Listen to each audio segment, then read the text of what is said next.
বাসা আছে ভাই? আমি বলতে পারি আনলাম তো অল্প, পরে কি দিয়ে আবার প্রয়োজন যা বলে না, বাসা তো দেখাচ্ছে 2-3টা, আমরা তো সব দিতে পারবো না, আমরা জাস্ট এটাতে দিয়ে যাই ভাই। সেই হিসাব করতে গেলে তো অনেক পারবো তো না। আমাদের যতটুকু সামর্থ্য আল্লাহ তাআলা দিছে, হ্যাঁ হ্যাঁ সেটাই ওইটাই। হেল্প করি মানুষে সবাই নিয়ে।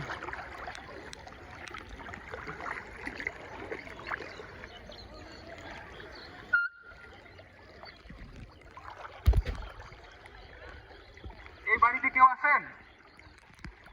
গাড়িতে ধরো, বাড়িতে কেউ আছেন?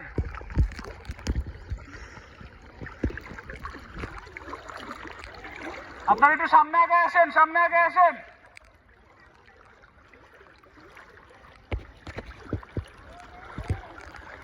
ও খালা একটু আইয়েন, এদিকে আইয়েন। নোয়াখালী ভাষায় কই কাটুন লাইভ